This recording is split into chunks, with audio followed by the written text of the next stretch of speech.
എല്ലാവർക്കും പുറത്തേക്ക് നോക്കാനാണ് ഒരു സൗകര്യം. അതിന് 5 ഇന്ദ്രിയങ്ങൾ, പുറത്തെയുള്ള കാര്യങ്ങളെല്ലാം അറിയാനായിട്ടുള്ള ജ്ഞാനേന്ദ്രിയങ്ങൾ. ആ ജ്ഞാനേന്ദ്രിയങ്ങൾ പറഞ്ഞു കൊടുക്കുന്ന സാധനങ്ങൾ സമ്പാദിക്കാൻ ഒരു 5 കർമ്മേന്ദ്രിയങ്ങൾ. പരാഞ്ചി ഖാനി വ്യതൃണൽ സ്വയംഭൂഹു തസ്മാത് പരാങ് പശ്യതി ന അന്തരാത്മൻ. നമ്മൾ കിഴക്കോട്ട് നോക്കിയിരുന്നാൽ പടിഞ്ഞാറ് ഭാഗത്തുള്ളതൊന്നും നമുക്കറിയില്ല. അതുപോലെ പുറത്തേക്ക് ഓരോന്നും നോക്കിക്കൊണ്ടിരുന്ന് സമ്പാദിച്ചുകൊണ്ടിരുന്നാൽ ശരിയായിട്ടുള്ള ആനന്ദം കിട്ടില്ല എന്നാണ്. അപ്പം ശരിയായിട്ടുള്ള ആനന്ദം, സന്തോഷം എല്ലാവർക്കും വേണോ? മനഃശാന്തി. അന്തർമുഖ സമാരാധ്യ ബഹിർമുഖ സുദുർലഭ. ലളിതാ സഹസ്രനാമം ചെയ്യുന്ന ആൾക്കറിയാം. അന്തർമുഖ സമാരാധ്യ, പുറത്തേക്ക് നോക്കുന്നവർക്ക് കണ്ടുപിടിക്കാനോ ആരാധിക്കാനോ വളരെ വിഷമം. അന്തർമുഖ സമാരാധ്യാണ്, ഉള്ളിലായിരിക്കുന്നത്. അപ്പോൾ ബഹിർമുഖ സുദുർലഭ, പുറമേ അന്വേഷിച്ചിറക്കുന്നവർക്ക് കാണാൻ പറ്റില്ല. അപ്പോൾ എങ്ങനെയായാലാണോ നമുക്ക് നല്ലൊരു മനഃശാന്തി കിട്ടുക? അതിന് വേണ്ടിയിട്ട് വേദങ്ങൾ പറഞ്ഞു തരുന്നു, ഇന്ന തരത്തിൽ ചെയ്യൂ. ആത്മാവ അരേ ദ്രഷ്ടവ്യ ശ്രോതവ്യോ മന്തവ്യോ നിധിധ്യാതിതവ്യശ്ച എന്നൊക്കെ വേദം പ്രഭുവിനെ പോലെ പറഞ്ഞു തരും. വേദങ്ങളൊക്കെ പ്രഭു സംഹിതം എന്നാ പറയാം. ഒരു രാജാവിൻ്റെ കൽപ്പന പോലെയാണത്. രാജശാസനമാണ്. ഇന്നത് ചെയ്യണം, ഇന്നത് ചെയ്യരുത്. എന്തിനാ ചെയ്യണമെന്നോ എന്തിനാ ചെയ്യാതിരിക്കണമെന്നോ ഒന്നും ചോദ്യമേ ഇല്ല. രാജശാസനത്തിൽ ചോദ്യമില്ല. വേദങ്ങളെ രാജശാസനം പോലെ ഇന്നത് ചെയ്യൂന്ന് പറഞ്ഞു തരും. അപ്പോൾ അവർക്ക് അത് കേൾക്കാൻ ഒരു രസമുണ്ടാവില്ല. നമ്മൾ കേട്ട അനുസരിച്ചാൽ നല്ലതാണ് നമുക്ക്, പക്ഷേ കേൾക്കാൻ തോന്നില്ല. ഒരു പരുഷമായിട്ടുള്ള വാക്കാവും. പ്രഭു സംഹിതം, അതാണ് വേദങ്ങളൊക്കെ. ഭഗവാൻ ചിന്തിച്ചു, ഞാൻ ഈ തരത്തിൽ പറഞ്ഞു കൊടുത്താൽ ജനങ്ങൾക്ക് വേണ്ടത്ര അതിൽ താല്പര്യം ഉണ്ടാവില്ല എന്ന് പറഞ്ഞ അതേ ഭഗവാൻ തന്നെ വ്യാസരൂപത്തിൽ, ഋഷിമാരുടെ രൂപത്തിൽ വന്ന് വേദങ്ങളിൽ പറഞ്ഞ അതേ കാര്യങ്ങൾ തന്നെ ഒരു സുഹൃത്ത് പറഞ്ഞു തരുന്ന പോലെ നമുക്ക് പറഞ്ഞു തരാൻ പാകത്തുള്ള ഗ്രന്ഥങ്ങൾ ഉണ്ടാക്കി. അതാണ് പുരാണങ്ങൾ, ഇതിഹാസങ്ങളൊക്കെ.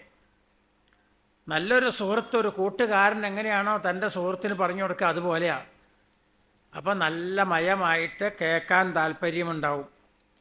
പറയണ കാര്യങ്ങളൊക്കെ ഒന്ന് തന്നെയാണ്, പറയണ രീതി മാറിയെന്ന് മാത്രം.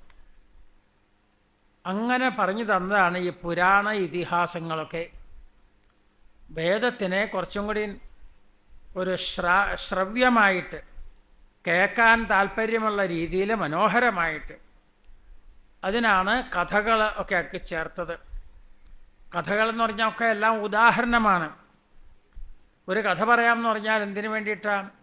എന്തോ ഒരു കാര്യം പറഞ്ഞു, അതിനെ ഒന്ന് നമുക്ക് വ്യക്തമാക്കി തരാനാണ് ഒരു കഥ. ഒരു ഇതിഹാസം ഇത് പറഞ്ഞു കേൾപ്പിക്കാം. അത്രാപി ഉദാഹരന്തീമം ഇതിഹാസം പുരാതനം. അത് കേൾക്കുമ്പോൾ തന്നെ നമുക്ക് വലിയൊരു ശ്രദ്ധ വന്നു. ഇതാ പഴയ ഒരു കഥ പറഞ്ഞ് കേൾപ്പിക്കാം. പണ്ട് കാലം മുതൽ പരമ്പരയാ പറഞ്ഞു വരുന്ന ഒരു കഥയുണ്ട്, അത് കേൾപ്പിക്കാമെന്ന് പറയുമ്പോഴേക്ക് തന്നെ എല്ലാവർക്കും ഒരു ശ്രദ്ധ വന്നു. ഇതാണ് അത്രാപ്യുദാഹരന്തീമം ഇതിഹാസം പുരാതനം. ഇതിനുദാഹരണമായി ചൊല്ലാറുണ്ട് ഈ പഴങ്കഥ. മഹാഭാരതത്തിലൊക്കെ എത്രയോ ദിക്കിൽ ആവർത്തിക്കുക ഈ ഒരു വാക്യം. ഇവിടെ പറഞ്ഞു തരാം, നിങ്ങളുടെ സംശയം തീരാനായിട്ട് പറഞ്ഞു തരാം ഒരു കഥ എന്ന് പറഞ്ഞാണ് ഓരോ കഥയും പറഞ്ഞ് കേൾപ്പിക്കുക.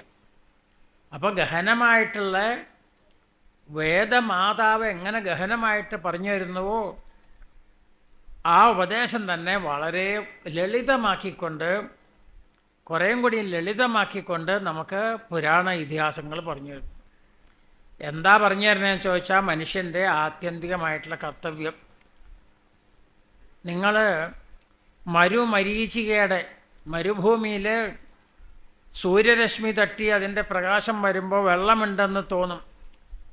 മൃഗങ്ങൾ വിചാരിക്കും അവിടെ വെള്ളമുണ്ടെന്ന് വിചാരിച്ച് വെള്ളം കുടിക്കാൻ അവിടെ ചെല്ലും. അപ്പോൾ അവിടെ ഇല്ല, വേറെക്കിലാണ്. വാഹനത്തിൽ സഞ്ചരിക്കുന്ന ആളുകൾക്ക് വഴിയിൽ നോക്കിയാൽ കാണാം അങ്ങേയറ്റത്ത് വെള്ളമുണ്ടെന്ന് തോന്നും. ദൂരേക്ക് നോക്കുമ്പോൾ എല്ലാവർക്കും അനുഭവമുള്ളതാണ്, അവിടെ വെള്ളമൊന്നുമില്ല. ഇതുപോലെ ഒരു തോന്നൽ. ഇങ്ങനെ തോന്നലിൻ്റെ പിന്നാലെ പോയാൽ നിങ്ങൾക്ക് ശരിയായിട്ടുള്ള സുഖം കിട്ടില്ല. എങ്ങനെ ആയാലാണ് ശരിയായിട്ടുള്ള മനഃശാന്തി ഉണ്ടാക്കുക എന്ന് പറഞ്ഞു തരുന്നതാണ് ഋഷിമാർ നമുക്ക് ഉപദേശിച്ചു തരുന്ന ഉപദേശങ്ങളാണ് സനാതനധർമ്മങ്ങൾ. ഒരാദിയോ അവസാനമില്ലാതെ ഈ മനുഷ്യർ എന്ത് ചെയ്താലാണ് അവർക്കൊരു തൃപ്തി വരിക, മനഃശാന്തി കിട്ടുക, അതിനുള്ള മാർഗങ്ങൾ ഉപദേശിച്ചു തരുന്നതാണ് പുരാണ ഇതിഹാസങ്ങൾ. പക്ഷെ അത് എത്രയോ വലിയ വലിയ ഗ്രന്ഥങ്ങളായിട്ട് മാറി. അപ്പോൾ അത് മുഴുവൻ മനസ്സിലാക്കാനൊന്നും ഇക്കാലത്തെ ആളുകൾക്ക് പറ്റില്ല. വിഷ്ണു സഹസ്രനാമം ജപിക്കാൻ പറഞ്ഞാൽ അതിന് പോലും സമയം കിട്ടണില്ല, എല്ലാ ദിവസവും നടക്കണില്ല എന്ന് ആൾക്കാർ പറയണ കാലം. പിന്നെ ഇവിടെ വലിയ വലിയ ഗ്രന്ഥങ്ങൾ വർണ്ണിക്കുന്നത്, വായിക്കുന്നത്. അപ്പോൾ ഏറ്റവും ചുരുക്കത്തിലുള്ള മാർഗങ്ങൾ മാത്രമേ ഈ കലികാലത്തെ ആളുകൾക്ക് പറ്റുള്ളൂ. ഇതറിഞ്ഞുകൊണ്ടാണ് വ്യാസഭഗവാൻ എന്ത് ചെയ്തു, എല്ലാവർക്കും വേണ്ടി സർവ്വഗ്രന്ഥങ്ങളും മനുഷ്യനറിഞ്ഞിരിക്കേണ്ട ഏതെല്ലാം ഗ്രന്ഥങ്ങളുണ്ടോ അത് മുഴുവൻ എടുത്ത് ഒറ്റ ഗ്രന്ഥത്തിലാക്കി. അതാണ് ശ്രീമദ് ഭാഗവതം ശാസ്ത്രം കലൗ കീരേണ ഭാഷിതം. ഈ കലികാലത്തുള്ള ആൾക്ക് ഭാഗത്തിന് എല്ലാ ഗ്രന്ഥങ്ങളുടെ സാരമെടുത്തൊരു ഗ്രന്ഥം നിർമ്മിച്ചു. അതാണ് ശ്രീമദ് ഭാഗവതം. അത് വേറൊരു പുരാണം മാത്രമല്ല, ഒരു ശാസ്ത്രം എന്നും കൂടിയും പറഞ്ഞു. ശാസ്ത്രം എന്ന് പറഞ്ഞപ്പോഴേക്കും അത് ചില ആളുകൾക്ക് വേണ്ടിയിട്ടുള്ളതല്ല, ഈ ഭൂലോകത്തുള്ള സർവമനുഷ്യർക്കും. പുരുഷസ്യേഹ യൽക്കാര്യം മ്രിയമാണസ്യ സർവഥാ യശ്രോതവ്യമഥോ ജപ്യം യൽകർത്തവ്യം നൃഭിപ്രഭോ സ്മർത്തവ്യം ഭജനീയം വാ ബ്രൂഹി യദ്വാ വിപര്യം. എങ്ങനെയാണ് ഒരു മനുഷ്യൻ ജീവിക്കേണ്ടത്? നമുക്ക് ജന്മസിദ്ധമായിട്ടുള്ള ഈ ഇന്ദ്രിയങ്ങളെ, കാത് കണ്ണ് മൂക്ക് മുതലായിട്ടുള്ള ഇന്ദ്രിയങ്ങളെ എങ്ങനെ ഉപയോഗിക്കണം എന്നാണ് ഭാഗവതത്തിലെ മുഖ്യ ശ്രോതാവായിട്ടുള്ള പരീക്ഷിത്ത് രാജാവിൻ്റെ ചോദ്യം. അതിന് വലിയൊരാചാര്യൻ ഉത്തരം പറയാണ് ശുകബ്രഹ്മർഷി. ഹരിസർവത്ര സർവദാ ശ്രോതവ്യ കീർത്തിതവ്യശ്ച സ്മർത്തവ്യശ്ചേച്ഛതാഭയം.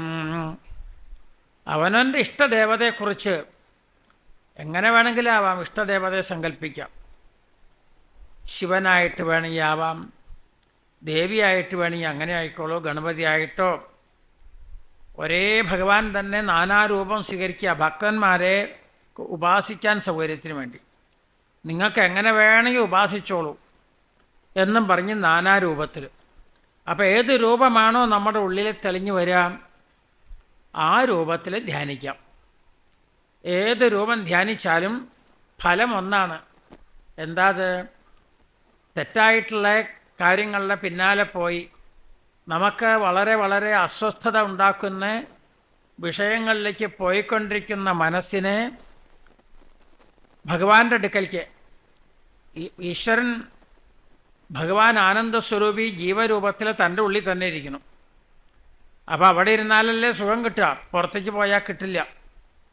അപ്പോൾ ആ ഭഗവാനെ മനസ്സിലാക്കാൻ വേണ്ടി, ശരിയായിട്ടുള്ള ആനന്ദം കിട്ടാൻ വേണ്ടി ആ ധ്യാനിക്കാനായിട്ട് സൗകര്യത്തിന് ഇഷ്ടം പോലെ ധ്യാനിച്ചോളൂന്ന. എങ്ങനെ വേണമെങ്കിൽ ഭക്തന്മാർക്ക് ധ്യാനിക്കാം, യാതൊരു നിർബന്ധമല്ല ഇന്ന തരത്തിൽ ധ്യാനിക്കാൻ പാടുള്ളൂ എന്ന്. ഇഷ്ടം പോലെ ഭക്തന്മാർക്ക്. അങ്ങനെ ഉള്ളിലേക്ക് നോക്കി തുടങ്ങിയാൽ ക്രമത്തിൽ നമുക്ക് നല്ല സംതൃപ്തി ഉണ്ടാവും. ഇപ്പം നമുക്കെല്ലാം ഒരു അതൃപ്തിയാണ്. അതില്ല, ഇതില്ല, എല്ലാം ഇല്ല ഇല്ല എന്ന് മാത്രമേ പറയാനുള്ളൂ, ഉണ്ടെന്ന് പറയാനില്ല. എന്നാൽ നല്ല തൃപ്തി വരും, എല്ലാം എനിക്കുണ്ട് എന്നുള്ള ബോധം വരും. ഇല്ല എന്നുള്ളത് ഒരു തെറ്റിദ്ധാരണയാണ്, ആ ശരിയായിട്ടുള്ള ബോധമുണ്ടാവും. ഇതാണ് ഗ്രന്ഥങ്ങൾ ഋഷിമാർ നിർമ്മിച്ച് ആ സനാതനധർമ്മത്തെ പ്രതിപാദിക്കുന്ന ഗ്രന്ഥങ്ങൾ കേട്ടാലത്തെ പ്രത്യേകത. പക്ഷെ എല്ലാം കൂടി നമുക്കിപ്പോൾ കേൾക്കാൻ വിഷമമാണ്. അതുകൊണ്ടാണ് ഒറ്റ ഗ്രന്ഥം കേട്ടാൽ മതി, അതിലെല്ലാം ഉണ്ടെന്നാണ്. ധർമാഹ പ്രോജ്ജിതകൈതവോത്ര പരമാഹ നിർമ്മത്സരാണാം സതാം വേദ്യം വാസ്തവമത്ര വസ്തു ശിവദം താപത്രയോന്മൂലനം ശ്രീമദ്ഭാഗവതേ മഹാമുനികൃതേ കിം വാ പരൈരീശ്വരഃ സദ്യോ ഹൃദ്യവരുദ്ധ്യത്തെ അത്ര കൃതിഭിः ശുശ്രൂഷുഭിസ്തൽക്ഷണാത് എന്നൊക്കെ പറഞ്ഞു തന്നു. ഇത് ജനങ്ങളെ അനുഷ്ഠിച്ച് നോക്കി ഈ വഴിക്ക് പോയാൽ, ഇതുപോലെ ചെയ്താൽ എല്ലാ നന്മയും നമുക്ക് വരും. ആധ്യാത്മികോ അതിദൈവികോ അതിഭൗതികമായിട്ടുള്ള എല്ലാ ദുഃഖമില്ലാതാവും എന്ന് അവരനുഭവിച്ച് നോക്കി പരീക്ഷിച്ച് നോക്കിയിട്ട് കണ്ടെത്തിയതാണ്. വെറുതെ പറയല്ല, അവരനുഭവത്തിൽ നിന്ന് പറയണതാണ്. അതാണ് ശ്രീമദ് ഭാഗവതത്തിൽ 12 സ്കന്ധങ്ങളിലായി 335 അധ്യായങ്ങളിലായി 18,000 ഗ്രന്ഥങ്ങൾ. ഒരു ഗ്രന്ഥം എന്ന് പറഞ്ഞാൽ 32 അക്ഷരത്തിൻ്റെ ഒരു പേരാണ് ഒരു ഗ്രന്ഥം. അങ്ങനെ നോക്കുമ്പോൾ 18,000 ഗ്രന്ഥമാണ് ശ്രീമദ് ഭാഗവതത്തിൽ. ഇതിലെല്ലാ ശാസ്ത്രങ്ങളെയും കുറിച്ചും ചർച്ചയുണ്ട്. പതഞ്ജലി മഹർഷിയുടെ യോഗശാസ്ത്രത്തെക്കുറിച്ചുള്ള വിചിന്തനം ഇതിൽ കാണാം. കപില മഹർഷി നമുക്ക് പറഞ്ഞു തന്ന കാപിലം എന്നുള്ള സാഖ്യശാസ്ത്രം വളരെ വിശദമായിട്ട്, സാഖ്യശാസ്ത്രത്തിൻ്റെ ആ കടുപ്പമില്ലാതെ, ഒരു പുത്രൻ 5 വയസ്സായിട്ടുള്ളൊരു ബാലൻ അമ്മയ്ക്ക് പറഞ്ഞു കൊടുക്കുന്ന രീതിയിൽ, അതായത് ലളിതമായിട്ട് എന്നർത്ഥം, അത് ഇതിലുണ്ട്. ജൈമിനി മഹർഷി നിർമ്മിച്ചിട്ടുള്ള പൂർവമീമാംസയുടെ ചരിത്രം, അതിൻ്റെ സ്വഭാവം, അതൊക്കെ ഇതിലുണ്ട്. ഇങ്ങനെ എല്ലാ ശാസ്ത്രങ്ങളും ചർച്ച ചെയ്യുന്ന ഒരു വിശേഷ ഗ്രന്ഥമാണ് ശ്രീമദ് ഭാഗവതം. അതാണ് നമ്മൾ കേട്ടുകൊണ്ടിരിക്കുന്നത്. വ്യാസഭഗവാൻ അതൊരു തരത്തിൽ നിർമ്മിച്ചു. ആ രീതിയിലല്ല ഇപ്പം നമുക്ക് കിട്ടിയണേ. പരീക്ഷിത്തും ശുഖബ്രഹ്മർഷിയും തമ്മിലുള്ള സംഭാഷണ രൂപത്തിൽ യസ്വാനുഭാവം അഖിലശ്രുതിസാരം ഏകമധ്യാത്മദീപമതിതിതീർഷതാം തമോന്ധം സംസാരിണാം കരുണയാഃ പുരാണഗുഹ്യം തം വ്യാസസൂനോപയാമി ഗുരും മുനീനാം. അപ്പോൾ ഭാഗവതം കേൾക്കാൻ കഴിഞ്ഞാൽ, ഭാഗവതം സപ്താഹമായിട്ടോ സത്രമായിട്ടോ നടക്കുന്നുണ്ടെങ്കിൽ അവിടെ ഒന്ന് പോകാൻ കഴിഞ്ഞാൽ ഒരല്പസമയം കേട്ടാലും നമ്മൾ വേദം കേട്ട പോലെ ഇരിക്കും. അതെങ്ങനെയത്? തൽകഥാസു തു വേദാർത്ഥഃ ശ്ലോകേ ശ്ലോകേ പദേ പദേ.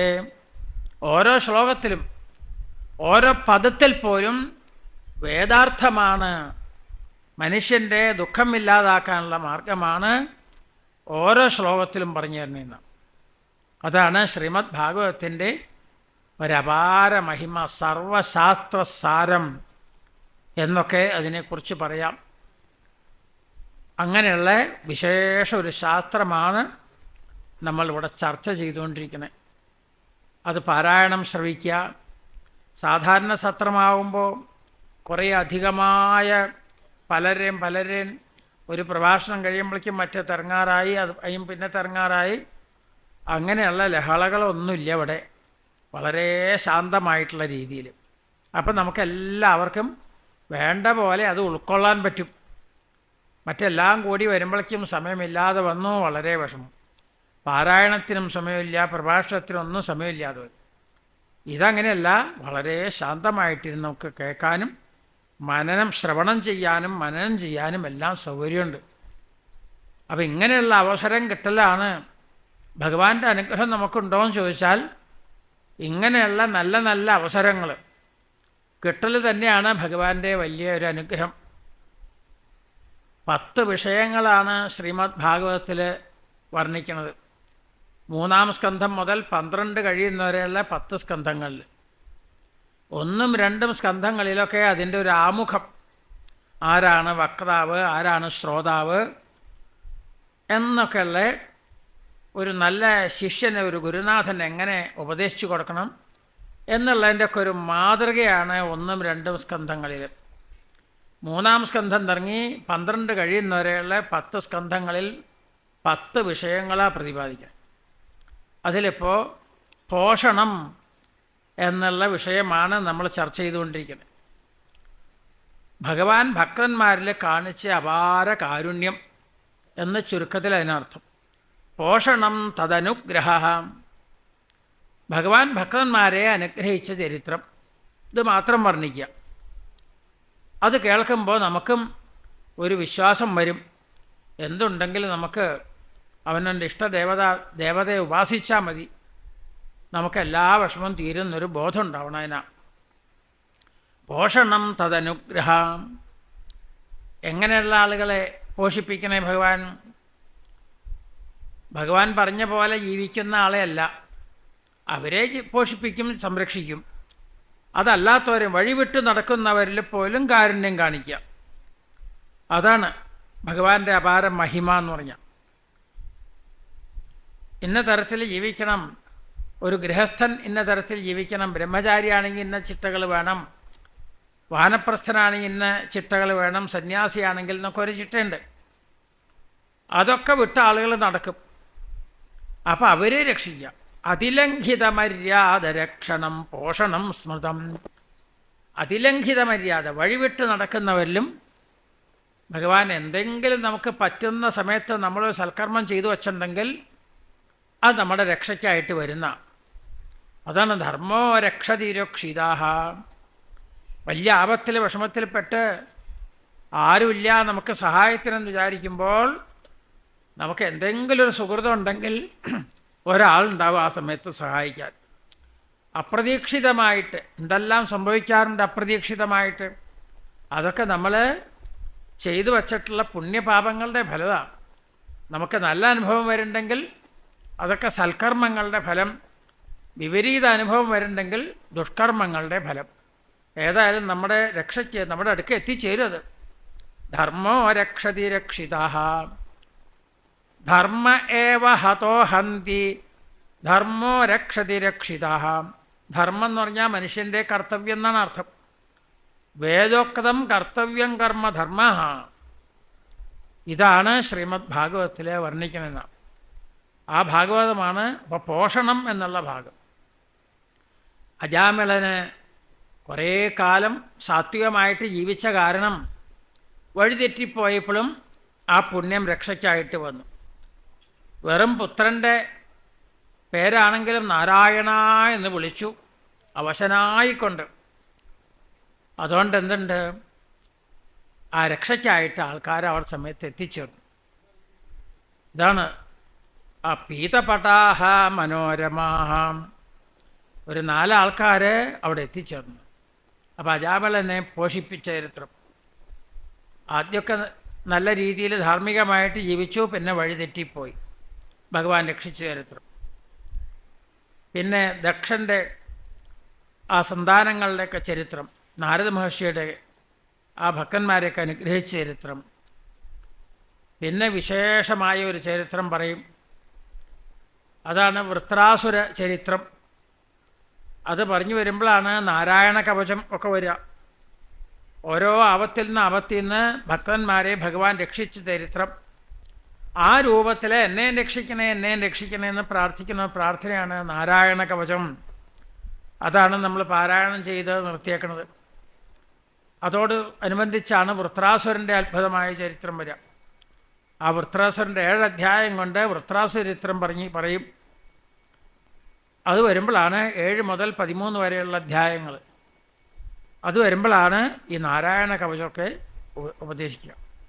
അപ്പോൾ എത്രയോ മന്ത്രങ്ങൾ, കവചമന്ത്രങ്ങളും പലതരത്തിലുള്ള മന്ത്രങ്ങൾ നമ്മൾ കേട്ടുവല്ലോ. ഓം നമോ ഭഗവതേ വാസുദേവായ. ഉപനിഷത്ത് മന്ത്രമാണ്. ധ്രുവൻ്റെ ചരിത്രത്തിൽ കൂടെ അത് നമുക്കത് പറഞ്ഞു തന്നു. ഇങ്ങനെ ഓരോ സന്ദർഭം. അങ്ങനെ വൃത്രാസുരൻ്റെ കഥ. അസുരൻ എന്ന് പറഞ്ഞു എന്നേ ഉള്ളൂ, ഒരു ഭാഗവതനാണ്, ഒരു ഭക്തോത്തമനാണെന്നാണ്. കുറച്ച് കാലം ഒരു അസുരൻ്റെ ശരീരം എടുക്കേണ്ടി വന്നു. പിന്നെ മുഴുവൻ എത്രയോ കാലം ഭഗവാന്റെ നാമം ജപിച്ച് നടന്ന ഒരാളായിരുന്നു. ചിത്രകേതു എന്ന് പറയും. അങ്ങനെ ഒരാളാണ്. ആ ആൾക്ക് ദേവിയുടെ ഒരു ശാപം കിട്ടി. പുരാണങ്ങളിൽ ഈ ശാപം എന്നുള്ള വാക്കൊക്കെ തെറ്റ് ചെയ്തവർക്ക് ശിക്ഷ കൊടുക്കുക എന്ന അർത്ഥത്തിലാണ്. ശിക്ഷ വേണ്ട പോലെ ആയാൽ പിന്നെ ആ തെറ്റാരും വീണ്ടും ആവർത്തിക്കില്ല. അതുകൊണ്ട് രണ്ടാമതൊരു ശാപം കിട്ടിയ ചരിത്രങ്ങളൊന്നും പുരാണങ്ങളിൽ കാണില്ല. എന്തുകൊണ്ടത്? ഋഷിമാർ ശിക്ഷിക്കുമ്പോൾ വേണ്ട പോലെ ആവും. പക്ഷപാതമൊന്നും കാണിക്കാതെ കൃത്യമായ ശിക്ഷ കൊടുക്കും. ശിക്ഷിക്കുക എന്ന് പറഞ്ഞാൽ ശുദ്ധീകരിക്കുക എന്നർത്ഥമാണ്, നന്നാക്കിക്കൊണ്ടുവരിക. ശിക്ഷിക്കുക എന്ന് പറഞ്ഞാൽ നന്നാക്കിക്കൊണ്ടുവരാൻ.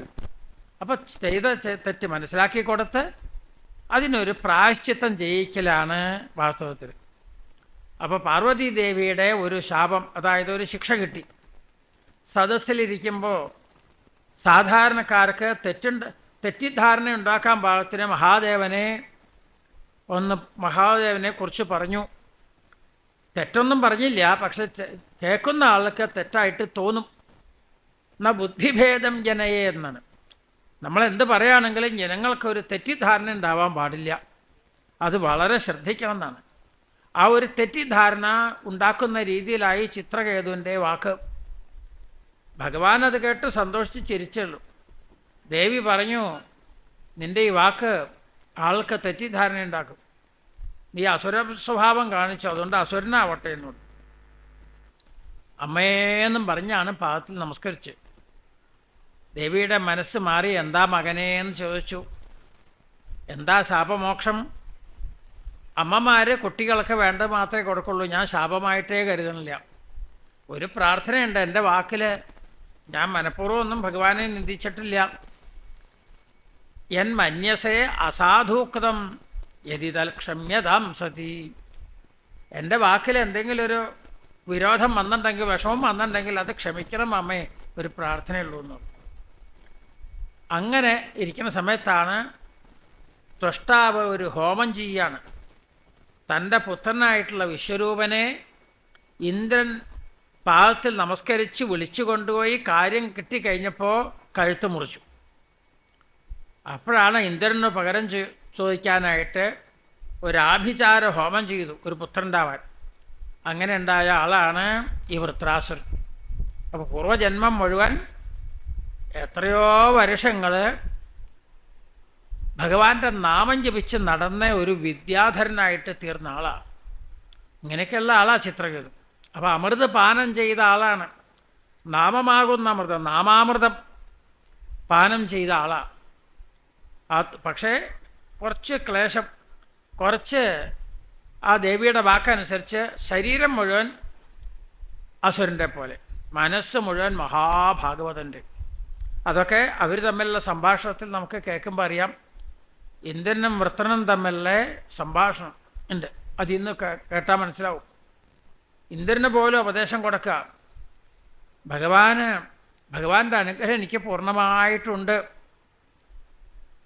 എനിക്ക് ഭഗവാൻ ദുഃഖത്തിനുള്ള സാധനങ്ങളൊന്നും തന്നിട്ടില്ല. അങ്ങയ്ക്ക് തന്നിട്ടില്ലേ സ്വർഗം തന്നിരിക്കുന്നു, രാജപദവി, ഈ സ്ഥാനമാനങ്ങളൊക്കെ ആൾക്ക് ക്ലേശം ഉണ്ടാക്കും. അപ്പം അതൊന്നും കൂടാതിരിക്കാൻ ഭഗവാന്റെ അനുഗ്രഹമുണ്ട് എന്നൊക്കെ പറഞ്ഞ്, വേണ്ട അങ്ങ് എന്ത് വേണേ ചെയ്തോളൂ, ഞാൻ ഭഗവാനെ ഒന്ന് ധ്യാനിച്ചോട്ടെ. അഹം ഹരേ തവ പാദൈകമൂലദാസാനുദാസോ ഭവിതാസ്മി ഭൂയഃ മനസ്മരേതാസുപതിർഗുണാസ്തേ കരോതു കർമ്മ കരോതു കായഃ. അങ്ങനെയൊക്കെ പ്രാർത്ഥിച്ചുകൊണ്ട് ഇരിക്കുന്ന ഒരു മഹാത്മാവ്. അപ്പം അങ്ങനെയൊക്കെയുള്ള ആ കഥകളൊക്കെയാണ് നമ്മൾ പോഷണം. ഭക്തന്മാരെ രക്ഷിച്ച ചരിത്രങ്ങൾ, അതാണ് നമ്മൾ കേട്ടുകൊണ്ടിരിക്കുന്നത്. ഇങ്ങനെയുള്ള ഉപാസനകൾ ഇതൊക്കെ നമുക്കിപ്പോൾ സുഗമമായിട്ട് ചെയ്യാൻ കുറേയൊക്കെ ഇത്രയെങ്കിലും നമുക്ക് ചെയ്യാൻ പറ്റുന്നത് ആചാര്യസ്വാമികളുടെ അവതാരത്തിന് ശേഷം 1200 ചില്ലാനം വർഷം മുമ്പാണ് ശങ്കരാചാര്യർ കാലടിയിൽ അവതരിച്ചത്. വേദങ്ങളൊക്കെ നിന്ദിച്ചും സാർവ പുരാണ ഗ്രന്ഥങ്ങളും എല്ലാം ഇല്ലാതാക്കുന്ന ഒരു കാലം വന്നു. അപ്പോഴാണ് അതിൻ്റെയൊക്കെ പ്രാധാന്യം പറഞ്ഞു കൊടുത്തുകൊണ്ടും ഇഷ്ടദേവതകളെ ഉപാസിക്കേണ്ട ആ ഭക്തി മാർഗത്തിൻ്റെ പ്രാധാന്യവും ഒക്കെ പറഞ്ഞുകൊണ്ടും ക്ഷേത്രങ്ങളിലൊക്കെ എങ്ങനെ വേണം ക്ഷേത്ര സംരക്ഷണം എന്നൊക്കെ ജനങ്ങളെ ബോധവാന്മാരാക്കി. ഇത് ആത്യന്തിക നിലയ്ക്ക് എത്താൻ, ഉയർന്ന പദവിയിലേക്ക് എത്താനുള്ള ലക്ഷ്യപ്രാപ്തിക്കുള്ള ഒരു മാർഗം, പ്രധാന മാർഗം ആയിട്ട് ഭക്തിയെ കാണിച്ചു തന്നു. അങ്ങനെ വേണ്ടതൊക്കെ കാര്യങ്ങൾ ചെയ്ത കാരണമാണ് ഇന്നും സുഗമമായിട്ട് ഭഗവാനെ ഉപാസിക്കാനും പുണ്യക്ഷേത്രങ്ങളും ഈ പുരാണങ്ങളും ഇതിഹാസങ്ങളും ഇതൊക്കെ പാരായണം ചെയ്യാനും കേൾക്കാനും എല്ലാം തന്നെ ഒരു അവസരം കിട്ടുന്നത്. അങ്ങനെ ആചാര്യസ്വാമികൾ ആത്യന്തികമായിട്ട് വേദത്തിൻ്റെ പരമമായിട്ടുള്ള സന്ദേശം ലോകത്തിന് പറഞ്ഞു കൊടുത്തു. അത് പ്രചരിപ്പിക്കാനായിട്ട് ഭാരതത്തിലെ 4 ദിക്കിലും ഓരോ മഠം സ്ഥാപിച്ചു. അതിൽ തെക്കേ ഭാഗത്ത്, ദക്ഷിണ ഭാഗത്ത് ഭാരതത്തിൻ്റെ ആ ഒരു പ്രധാനമായിട്ടുള്ള സ്ഥാനമാണ് ശൃംഗഗിരി എന്ന് പറയുന്ന ശൃംഗേരി, കർണാടകത്തിൽ. അവിടെ സുരേശ്വരാചാര്യരെ അതിൻ്റെ അധിപനായിട്ട് വച്ചു. അക്കാലത്താണ് വില്വമംഗലത്ത് സ്വാമിയാർ സന്യാസത്തിനായിട്ട് ചെന്നു. സുരേശ്വരാചാര്യ എന്ന് സന്യാസം സ്വീകരിച്ചു. തൃശ്ശൂരിൽ 4 മഠം പണിത്, നടുവിൽ മഠം ആ സുരേശ്വരാചാര്യർ പണിതാണ്. അതിൽ ആദ്യത്തെ സ്വാമിയാരായിട്ട് അവരോധിച്ചു വില്വമംഗലത്തിൽ. അദ്ദേഹം ഭഗവാനെ കാണാനായിട്ട്, എന്നെ കാണണമെങ്കിൽ ഇനി ഇവിടെ ഇരുന്നാൽ കാണാൻ പറ്റില്ല, അനന്തം കാട്ടിലേക്ക് വന്നോളാൻ പറഞ്ഞു. വില്വമംഗലം സഞ്ചരിച്ച് വലിയ കാട്ടിനടുക്ക് വലുതായ രൂപത്തിലാണ് പത്മനാഭസ്വാമിയെ കണ്ടത്. അപ്പോഴാണ് ഇങ്ങനെ ആയാൽ എങ്ങനെ ആൾക്കാർക്ക് പ്രദക്ഷിണം വയ്ക്കുന്നത്, ഒരു ചെറിയ രൂപമാവണം എന്ന് പറഞ്ഞു. അങ്ങനെ എന്നാലും ഒരു 18 അടി നീളത്തിൽ അനന്തശായിയായിട്ട് ദർശനം കൊടുത്തു. വില്വമംഗലം ഉടനെ തന്നെ അവിടെ ഒരു നിവേദ്യം പുഷ്പാഞ്ജലിയും നടത്തി. അന്ന് കയ്യിൽ കിട്ടിയ കാട്ടിൽ വെച്ച സാധനങ്ങൾ, അല്ലാണ്ട് മറ്റു ഉപകരണങ്ങളോ നിവേദ്യങ്ങളോ പൂജാ പാത്രങ്ങളോ ഇതൊന്നുമില്ല. പക്ഷേ ഭക്തി അത്രയുണ്ടെങ്കിൽ അതൊന്നും ആവശ്യമില്ല. ശബരി വെറും ഒരു പഴമാണ് കൊണ്ടുകൊടുത്ത്. വലിയ യോഗീശ്വരന്മാർ എത്രയോ കാലം കൊണ്ട് പൂജിച്ചാൽ കിട്ടുന്ന ഫലം കിട്ടിയില്ലേ ശബരിക്ക്? എന്താ കൊണ്ടു കൊടുത്ത് ഒരു പഴം, അതെന്നെ കടിച്ച് നോക്കിയിട്ട് സ്വാദുള്ളതാണല്ലോ ഭഗവാന് കൊടുക്കാനാ. ഇങ്ങനെയൊക്കെ. അപ്പോൾ വലിയ വലിയ ആൾക്കാർ പ്രതിഷ്ഠ നടത്തിയ ഋഷിമാരെന്ന് പറഞ്ഞാൽ അവർക്ക് ഈ ഇത്രനവധി കർമ്മങ്ങളും സാധാരണ തന്ത്രിമാർ ചെയ്യുന്ന കർമ്മങ്ങൾ ഇതൊന്നും വേണ്ട. അവരൊരു ശിലയെടുത്ത് അവിടെ വച്ചു കഴിഞ്ഞാൽ ആ ദിവ്യ പ്രതിഷ്ഠയായി മാറും. അത് അത്ര തന്നെ വേണ്ടവർക്ക്, അത്ര ചൈതന്യം ഉണ്ടാവും അവിടെ. അതാണ് അതിന് പ്രത്യേകത. അപ്പോൾ വില്വമംഗലം ആ രീതിയിൽ പൂജ നടത്തി പുഷ്പാഞ്ജലി. അന്ന് മുതലാണ് നടുവിൽ മഠം. അവിടെ പുഷ്പാഞ്ജലി സ്വാമിയാർക്ക് എന്നും സ്വാമിയാരെ പുഷ്പാഞ്ജലി വേണം. എന്തെങ്കിലുമൊക്കെ പ്രശ്നങ്ങളൊക്കെ വച്ച് നോക്കിയാൽ കാണും. എന്തെങ്കിലും ന്യൂനത വന്നിട്ടുണ്ടെങ്കിൽ സ്വാമിയാരുടെ പുഷ്പാഞ്ജലി ഇല്ലാഞ്ഞിട്ടാണ് എന്ന് കാണാതെ. അപ്പോൾ അതെന്നും വേണമെന്നാണ് വച്ചിരിക്കുന്നത്. അത് എത്രയോ നൂറ്റാണ്ടുകളായിട്ട് ഇന്ന് അത് തുടർന്ന് പോയിരുന്നു. ആ പരമ്പരയിൽ ചേരാനും അവിടെ അർച്ചന നടത്താനും ഭഗവാനെ നേരിട്ട് പാദത്തിൽ ഭഗവാന് നേരിട്ട് അർച്ചന നടത്താനും ഒക്കെ ഭാഗ്യം കിട്ടിയത് ആ ഗുരുപരമ്പരയുടെ ഒരു വലിയ അനുഗ്രഹമായിട്ട് കരുതാം. അതിൻ്റെ ഫലമായിട്ട് പല ക്ഷേത്രങ്ങളിലും പോകാൻ കഴിയുന്നു. ഓരോ ദിക്കിൽ പുഷ്പാഞ്ജലി ചെയ്യാനായിട്ട് കഴിയുന്നു. ഇവിടെ ഈ പുതുതായിട്ടുള്ള ക്ഷേത്രമെല്ലാം വന്ന് ഇവിടെ ക്രമത്തിൽ അത് ഭക്തന്മാർക്ക് വലിയൊരു അനുഗ്രഹമായിട്ട് അത് ചൈതന്യവത്തായിട്ടിരിക്കുന്നു. വലിയ സന്തോഷം. പണ്ട് വലിയ ക്ഷേത്രങ്ങളൊക്കെ ഉണ്ടായിരുന്നുണ്ടാവാം. ചിലപ്പോൾ ജനങ്ങളതൊക്കെ മറന്ന് എല്ലാം നഷ്ടപ്പെട്ടു പോയതാവും. അപ്പോൾ ഭഗവാൻ തോന്നിക്കും ഭക്തന്മാരുടെ ഉള്ളിൽ അവിടെ എന്തെങ്കിലും ക്ഷേത്രം വേണം. അങ്ങനെ പുതിയ ക്ഷേത്രങ്ങളൊക്കെ ഉണ്ടാവണേ. ആ ഒരു ഭാഗ്യം കൊണ്ട് നമുക്ക് ഇവിടെയും ഇരുന്നത് സുഖമായിട്ട് ഇതൊക്കെ നിസ്സാരമാരല്ല, ഒരു ശാസ്ത്ര ചർച്ചയാണ് നമ്മളിവിടെ നടത്തിക്കൊണ്ടിരിക്കുന്ന പാരായണം. അതൊക്കെ ശ്രവണം കൊണ്ട് തന്നെ, ആ മന്ത്രശ്രവണം കൊണ്ട് തന്നെ നമുക്കെല്ലാം ശ്രേയസ്സും ഉണ്ടാവും. അത് നമ്മൾ കേട്ടുകൊണ്ടിരിക്കുകയാണ്. വില്വമംഗലം 38ാമത്തെ വയസ്സിൽ പുഷ്പാഞ്ജലി ചെയ്തുകൊണ്ടിരുന്ന അദ്ദേഹം ശിഷ്യന്മാരെ എല്ലാം ഏൽപ്പിച്ച് പടിഞ്ഞാറ് ഭാഗത്ത് പത്മനാഭസ്വാമി ക്ഷേത്രത്തിൻ്റെ മിത്രാനന്തപുരം ഒരു വലിയൊരു തടാകമൊക്കെ ഉണ്ട്, അതിൻ്റെ തീരത്താണ്. അവിടെ പുഷ്പാഞ്ജലി ചെയ്ത് അവിടെ സമാധിയായി. ആ സമാധിയായ സ്ഥലത്താണ് അവിടെ ക്ഷേത്രം, വില്ലോങ്കലം ശ്രീകൃഷ്ണസ്വാമി ക്ഷേത്രം എന്ന് പറഞ്ഞ് ഇന്നും അവിടെ ഉണ്ട്. എത്രയോ ഭക്തന്മാരവിടെ വരുന്നു. പത്മനാഭസ്വാമിയെ ദർശിച്ചു കഴിഞ്ഞാൽ ഭഗവാനെ അവിടെ പ്രതിഷ്ഠിച്ച് ഭഗവാനെ അവിടെ ദർശിച്ച് ആ വില്വമംഗലത്തിൻ്റെ തപോഭൂമി ഒന്ന് കാണാനായിട്ട് എത്രയോ ആൾക്കാർ അവിടെ വരുന്നു. ഈ സന്ദർഭത്തിൽ ഇപ്പോൾ അവിടെ അത് എത്രയോ 1000 വർഷത്തെ പഴക്കം കാരണം ഒക്കെ ജീർണമായിട്ട് കിടക്കായിരുന്നു. എത്രയോ ഭക്തന്മാരെയൊക്കെ സങ്കല്പം കൊണ്ട് ജീർണോദ്ധാരണമൊക്കെ കഴിഞ്ഞ് ഇപ്പോൾ 10, 11, 12 വെള്ളി, ശനി, ഞായറായിട്ട് അവിടെ ആ സമാപന കർമ്മങ്ങളൊക്കെ നടക്കുന്നു. മാത്രമല്ല ശങ്കരജയന്തി ദിവസം ശങ്കരാചാര്യർ ഒരു പ്രതിമയും കൂടി അവിടെ സ്ഥാപിക്കാൻ പോകുകയാണ്. അപ്പോൾ ഇനി ഭക്തന്മാരവിടെ വരാത്ത ആളുകൾ വരുമ്പോൾ ആ വില്ലോങ്കലത്തിൻ്റെ തപോഭൂമിയും ആ ക്ഷേത്രവും സമാധിസ്ഥാനവും ഒക്കെ ഒന്ന് കണ്ട് ഭഗവാന്റെ അനുഗ്രഹം വാങ്ങാനായിട്ട് പ്രത്യേകമായിട്ട് ഓർമ്മിപ്പിക്കുകയാണ്. ഏതായാലും ഈ വലിയ സാത്വികമായിട്ടുള്ള രീതിയിൽ നടക്കുന്ന ഈ സത്രത്തിൽ വരാനും ഭക്തന്മാരെ കാണാനും പുഷ്പാഞ്ജലി ഇവിടെ ദീപാരാധന നടത്താനും ഒക്കെ കഴിഞ്ഞ് വലിയൊരു ഭാഗ്യമായിട്ട് കരുതുന്നു. കൂടുതൽ ശ്രദ്ധ ഇങ്ങനെയുള്ള സനാതന ധർമ്മഗ്രന്ഥങ്ങളിൽ എല്ലാവർക്കും ഉണ്ടാവട്ടെ എന്നൊക്കെ പ്രാർത്ഥിച്ചുകൊണ്ടും അതിനെല്ലാം കൂടുതൽ സൗകര്യങ്ങൾ ഉണ്ടാവട്ടെ. ആരെല്ലാം ഏതെല്ലാം രീതിയിൽ ഇതിനു വേണ്ടി പ്രയത്നിക്കുന്നുവോ അവർക്ക് മാത്രമല്ല അവരുടെ കുടുംബത്തിന് തന്നെ സർവശ്രേയസ്സും ഉണ്ടാവട്ടെ എന്ന് പ്രാർത്ഥിച്ചുകൊണ്ടാണ് ഈ വാക്കുകൾ ഭക്തന്മാരെന്ന്